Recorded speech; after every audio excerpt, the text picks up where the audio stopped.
Apakah Anda pernah bertanya-tanya bagaimana cara Warren Buffett memilih saham? Hari ini, selamat datang di channel kami. Dalam video ini, kita akan menganalisis saham ADCP menggunakan data fundamental terbaru. Baik Anda seorang pemula atau sudah berpengalaman, video ini akan memberikan Anda pemahaman mendalam tentang cara menilai kualitas sebuah saham. Mari kita mulai. Sebelum kita mulai, penting untuk diingat bahwa video ini hanya bertujuan untuk edukasi dan hiburan tentang analisis fundamental saham. Ini bukan rekomendasi investasi. Sebelum membeli saham apapun, pastikan Anda melakukan riset mendalam sendiri. Data yang kami sajikan mungkin tidak selalu akurat atau terkini. Selalu lakukan due diligence Anda sendiri. Mari kita mulai dengan melihat pendapatan dan laba ADCP. Pada kuartal 4 2024, ADCP mencatatkan pendapatan sebesar Rp300 miliar, dengan laba bersih Rp42,8 miliar.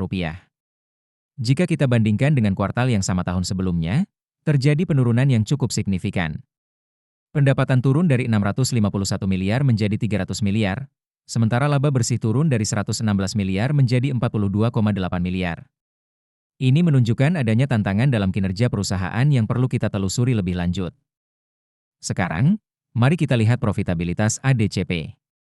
Gross Profit Margin atau GPM pada kuartal 4 2024 adalah 30,7%, meningkat dari 26,3% tahun sebelumnya. Operating Profit Margin atau OPM juga meningkat dari 20,1% menjadi 21,1%. Net Profit Margin atau NPM sedikit menurun dari 17,8% menjadi 14,2%. Meskipun ada penurunan pendapatan, peningkatan margin menunjukkan bahwa perusahaan mampu mengelola biaya dengan lebih efisien. Dalam hal posisi keuangan, total aset ADCP per kuartal 4 2024 adalah Rp6,8 triliun, meningkat dari Rp6,6 triliun tahun sebelumnya. Ekuitas juga meningkat dari Rp2,5 triliun menjadi Rp2,6 triliun. Peningkatan aset dan ekuitas ini menunjukkan pertumbuhan ukuran perusahaan, meskipun pendapatan mengalami penurunan. Untuk kesehatan perusahaan, Debt to Equity Ratio atau DER ADCP adalah 0,64, sedikit meningkat dari 0,62 tahun sebelumnya. Ini menunjukkan bahwa perusahaan memiliki utang yang cukup terkendali. Equity Multiplier atau M sedikit meningkat dari 2,58 menjadi 2,61, menunjukkan peningkatan penggunaan utang dalam struktur modal perusahaan, namun masih dalam batas yang wajar. Dalam hal kinerja manajemen, Return on Equity atau ROE ADCP mengalami penurunan dari 5,1% menjadi 2,4%. Return on Assets atau ROA juga turun dari 1,9% menjadi 0,9%. Penurunan ini mengindikasikan bahwa efisiensi manajemen dalam menghasilkan laba dari aset dan ekuitas perusahaan menurun.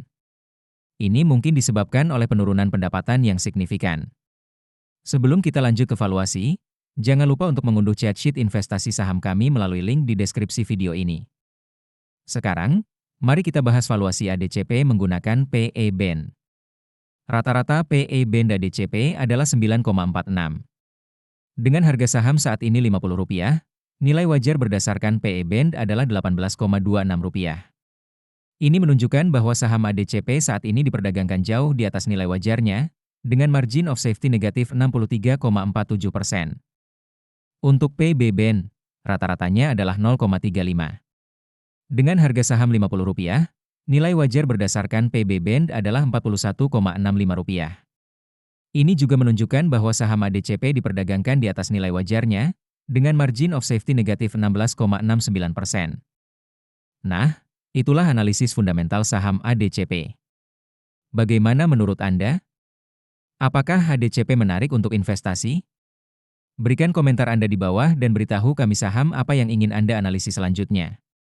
Jangan lupa untuk subscribe channel kami dan aktifkan notifikasi agar tidak ketinggalan video analisis saham lainnya. Oh ya, untuk memulai perjalanan investasi Anda, jangan lupa unduh aplikasi Saham Investor melalui link di deskripsi video. Sampai jumpa di video berikutnya.